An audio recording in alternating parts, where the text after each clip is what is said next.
Hello, I'm Elizabeth with the Newport Historical Society, and today we are speaking with Stacy Booth, who is a foodways historian and maintains the blog forgotten-recipes.com. Stacy is going to speak with us about how to start making bread with yeast. Hi, Elizabeth. Thank you so much. Really, in the 18th century, we're all talking about sourdough starters right now, especially when everybody's looking for yeast and we're not finding it. And starters were very much a different thing in the 18th century. So you would have the primary situation would be the barm from a beer. So when you empty out the beer barrel, at the bottom there's going to be some dregs, and those are actually going to help bring on the fermentation process. Lacking beer, though, there was other ways that they would do this, and there's one quote from Mrs. Hannah Glass, who, if you are into 18th century recipes, she is like the Bible. She had 40 publications of her book over the course of the 18th century. So, and a lot of people copied her because copyright wasn't a big thing. But she talks about a method to preserve a large stock of yeast. And what she would do is take a yeast batter that's made up and spread it very thinly on like a wooden board or on a wooden bowl or trencher, and keep letting layers as each one dries. And she says you must dry that layer as dry as it can possibly do, and then you paint on the next layer. And you keep doing this for about 3 or 4 inches, so about that big. And then you cover that up and you put it in a dry place. And that would actually be equivalent to the jars of the yeast that you get, just pulverized. So when you needed it, you take off a piece of the dried up yeast farm or the yeast stock, put it into warm water to reactivate it. And that's pretty much what you're doing. Same thing when you have a yeast packet. You put it into warm water, you give it 10 minutes, you want it to activate, you want to wake up the yeast. And that's one of the ways she actually makes a long-term yeast preserve.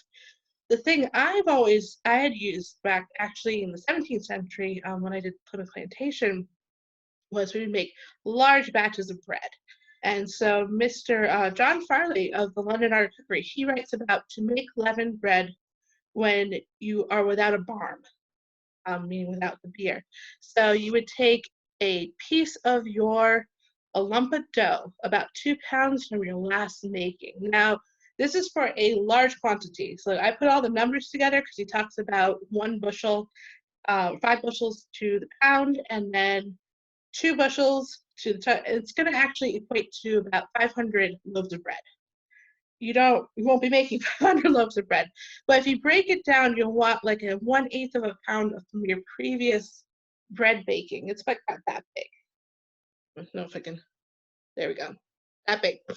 And you'll probably put that to warm water, equal parts warm water and flour.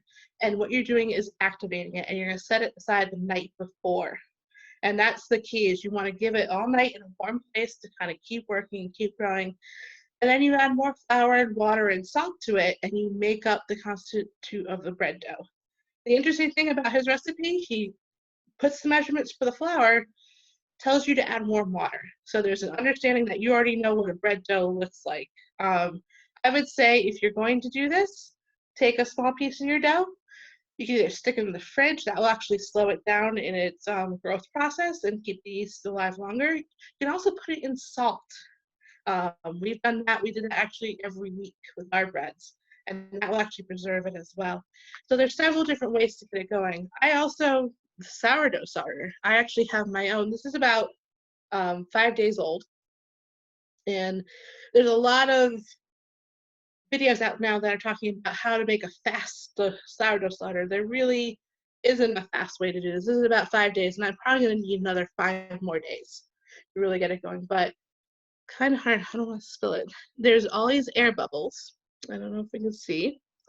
And it smells like a yeast. It smells like that warm, rich, fermenting scent. And that's what you want. At times when you do this, you just add equal parts flour to equal parts water. I've been doing half a cup of each every day.